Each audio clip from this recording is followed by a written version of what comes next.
In our last TAG Talks, we provided a refresher on the draft traceability rule in anticipation of the final rule to be published by November 7th. In this session, we take that a step further to discuss what is likely to change or even surprisingly stay the same in the final rule. I'm your TAG Talks host, Lisa Lupo, and today I'm talking with TAG's Vice President of Regulatory and Scientific Affairs, Ben Miller, about the soon-to-be published final traceability rule. Good afternoon, Ben. Hi, Lisa. How are you? I'm doing just great. And you? Doing well. Good. So I think for our first question, let's just talk about what you see as some things that we might expect to change from the draft to the final rule. Sure. And we'll dive into a little bit of detail in terms of exemptions before we talk about, kind of some of the other elements of the rule. But the agency was pretty clear in this proposed rule, which came out now a couple of years back in September of 2020, that they were looking for input into should small retailers essentially be fully exempt from the rule. So they had defined small as having fewer than 10 FTEs per location, and basically that would exempt them as a retailer from having to maintain any records related to the food traceable list foods that they may receive and need to keep track of in that regard. So a couple options. One would be to fully exempt them. The second option would be essentially to have them meet the same requirements as larger retailers would have to meet under the rule. So the agency was clear they were looking for some input there. When I look and read the rest of the rule, I don't know that, we're certainly going to see what public comment included and if that had swayed the agency in any particular area. The way they've written this rule, it's sort of like, a Jenga tower, right? If we start to move and take out, kind of key pieces from a traceability standpoint, the whole structure starts to get weaker and eventually falls. So, I think the agency is going to it's going to take a strong level of persuasion to change, certain elements of this rule, because again, a lot of it's dependent, one requirement's dependent on another to make sure that full traceability is there within the supply chain. Okay. So you did also indicate that there were some provisions that might surprise people that are in the draft rule and are likely to make it to the final rule. What would you see as some of those? Yeah, so I'll preface this too with, I was part of Task Order 6, which way back in 2011, 2012 was what FDA reached out to the Institute of Food Technologists and kind of asked them to put their arms around this problem. Now, if we remember back to kind of the late mid 2000s, we were in the kind of throes of national multi-state outbreaks, which they seem to come every 6 months. We had peanut butter, tomatoes, peppers, spinach, fill in the blank. Shell eggs was another one. So this was all kind of coming fast and furious, and really highlighted the need for better record keeping within industry overall. And so back then, FDA tasked IFT to start to characterize this problem. I think one of the things, honestly, that surprised me the most about this rule is the fact that we even have it. We're here now, and that it got to the point of the rulemaking process. I think in part because there's a fair amount of complexity in just terms of tracking and tracing what's happening in the supply chain. Now, mind you, this is limited to a subset of foods, a subset that was originally referred to as high-risk foods, and now we talk about a food traceable list food. That list is out on the FDA website, current as of 2021. That list can change too over time. So if we epidemiologically start to associate a particular type of food more with foodborne illness or outbreaks, it may go on to that list. Or if we start to see fewer outbreaks associated with a particular type of food, that's going to fall off that list or could fall off that list as well. Right now that list tends to be made up a lot of produce that's typically consumed in a raw state or processed produce, as well as seafood. There are some processed, ready to eat products on that list as well. So I think one of the other things that's really maybe surprising isn't the right word, but I guess I'm, it's encouraging in some ways, at least an old traceback investigator, to see that this rule does address that, is just how do we track shipments and movements of food through the supply chain using, to some extent, this kind of common identifier. So the rule, if you get into it, talks a lot about traceability lot codes and who can assign a traceability lot code and who can't or who shouldn't be changing that traceability lot code as a product moves through the market or through the supply chain. So one of the areas that was challenging when I did traceback work, and certainly remains so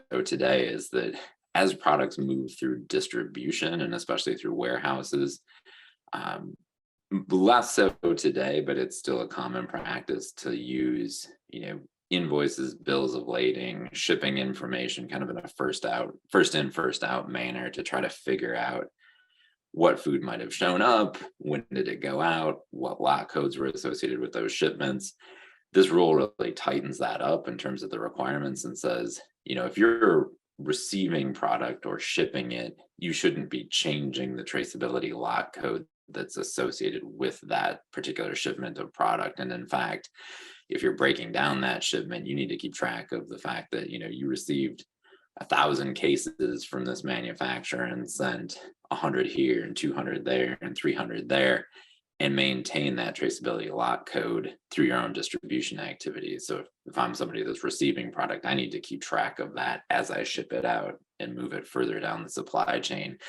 That's certainly something that, FDA investigators and state investigators, as they've tried to do traceback investigations over the years, has really kind of stymied their ability to pinpoint where potentially contaminated food's coming from. So I think that's probably one of the more significant changes that the food industry is going to have to consider and contend with, just in terms of documentation and record management.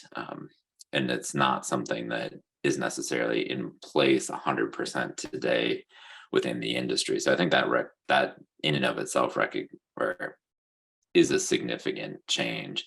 Certainly there are some other things, that just the way the agency approach things. One is sort of differentiating between the different types of critical tracking events. So when food is created, or when we start to need to keep track of traceability data, there's sort of three key events. One is origination. So that's usually if you're catching fish or growing produce, you have an origination event.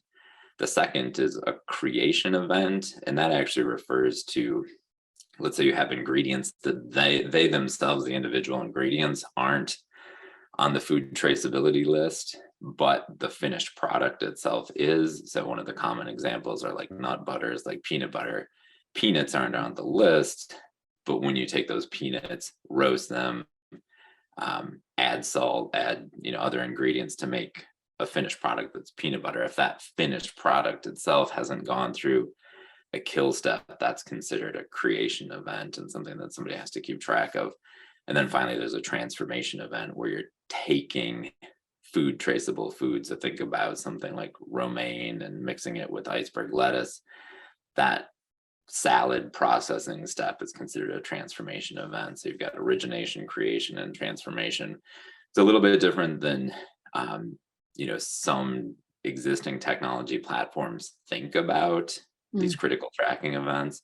And that's going to be something that, working towards an understanding sort of what is the very granular flow of a process, what's happening at each step in that process, and then figuring out, where are the critical tracking events, what records do I need to be maintaining from my upstream supply partners, and then maintaining and pushing downstream. There's a lot of complexity there, and it's going to, I think, take people a decent amount of time to figure out all of the intricacies and what that looks like from a record management standpoint, if a lot of what we're seeing in the proposed rule makes it into the final rule. Okay. All right. Well, thank you, Ben, for providing our audience with some thoughts and expectations on this final rule. Are there any just real kind of key points that you would want people to remember as this starts to get ready to come out? Yeah, I think, just paying attention, obviously, to what's in the final rule, and we'll be doing some subsequent webinars and industry outreach in that space.